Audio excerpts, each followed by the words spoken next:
The collapse of the San Francisco real estate market has begun. And by the way, this isn't just dedicated towards the Bay Area, but several American cities are facing the same thing. And even cities around the world, we're seeing a decline in many property prices. So for all the guys out there who's been dying and saving every single day for a home, well, you might be in luck because we not only have offices taking massive losses, but now residential apartment complexes taking massive losses. We could be seeing something very big. We could even be seeing rental units and rental condos that used to be only for rent now being for sale at extremely cheap prices just so the landlords could recoup some of their losses.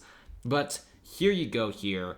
55 New Montgomery is in lenders' hands following a foreclosure auction. If you check this out, this building here was bought in 2018 at the height of San Francisco real estate for $64 million.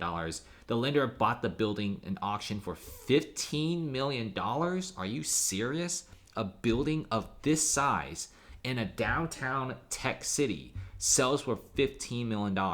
You do know that if you go to like Manhattan, for example, just like a super skinny looking townhouse, maybe just like a fraction of the size, sells for like $15 million. I mean, check out some of the prices even in Seattle. As bad as the Seattle housing market is, prices aren't as bad as like San Francisco levels. Check this out. In Seattle, you could get like a penthouse, right? Not even a whole building, just like a penthouse, 5,300 square feet, high-end penthouse, $12 million. And you're telling me that you could buy a whole building in San Francisco for around that price tag? It really baffles me to see a building that's worth 64 mil in just less than 7 years drops down to $15 million. This is not normal, guys. This shows you that many of the big American cities are going down in price.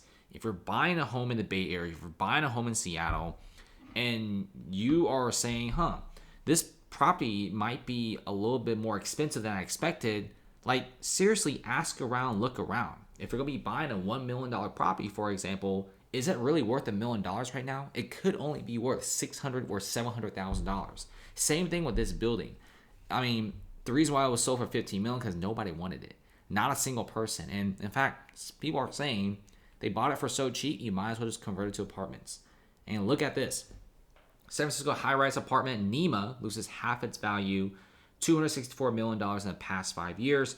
This building used to be worth $543 million. Now it's at $279 million. That's not normal, guys. $279 million, 50% loss. That's not something you see every day. And this isn't an office building. This is a full-on apartment complex. So now when you go to San Francisco and you look at homes around this area, you start wondering, okay, hold up a second. Is this condo even worth the amount that they're listing it as? So if you look at homes for you on Zillow, this is a pretty good condo here. It's 1,100 square feet, good outdoor space, $1.6 million. People are asking themselves, is this unit even worth $1.6 million when a high-end residential building next to this apartment is being worth half price off? Maybe this building's only worth $800,000. Maybe it's not worth $1.6 million. And this is what people are really thinking, right? Now you have people scratching their heads. Hold on a second. Is this building here? It's a pretty good apartment, pretty good building too. Is this worth $600,000? Maybe it's only worth half the price. So now people are really scratching their heads wondering, is their building or is the unit that they're trying to buy even worth the listed price? Because this building isn't supposed to be worth this low. It's not located in a bad neighborhood. Well, I guess now it's pretty bad because the Tenderloin district is now spreading outwards.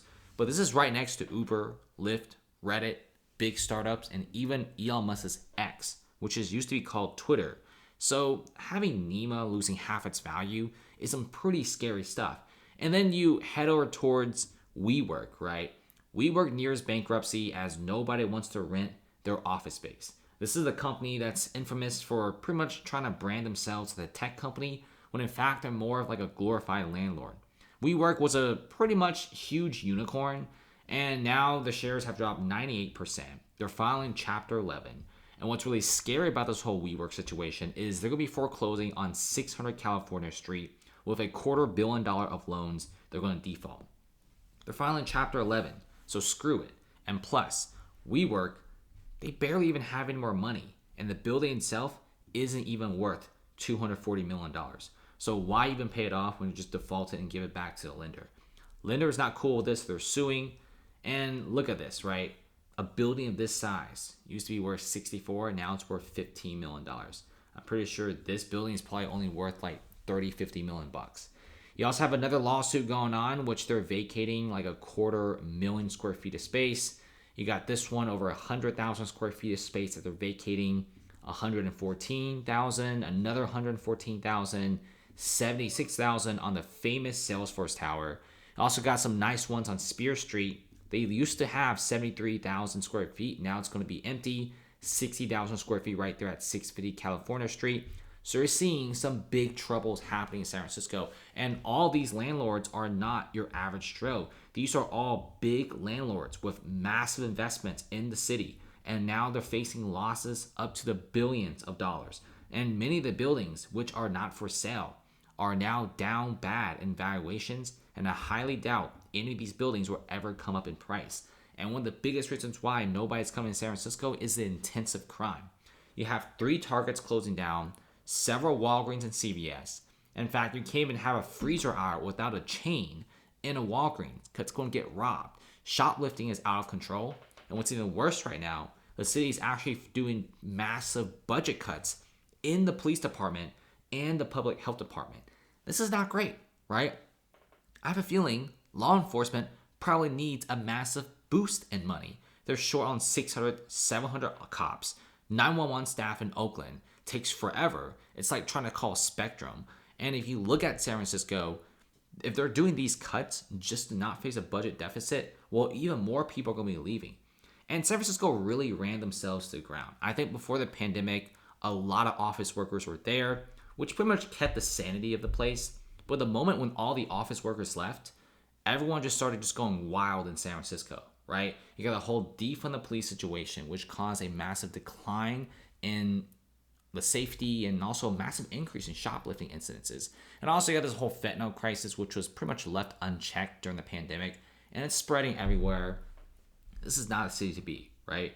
You see these apartments and condos on Zillow, and they're still selling for millions of dollars. Do not believe the listing price. Do not believe for a second that this unit right here is actually worth $700,000 for a 1,000 square feet, 1 bed, 2 bath unit. It's not worth this amount. It's going to be cheaper every single day. So you have crazy and insane foreclosures, and it's only getting worse. Don't be a sucker and buy into these properties.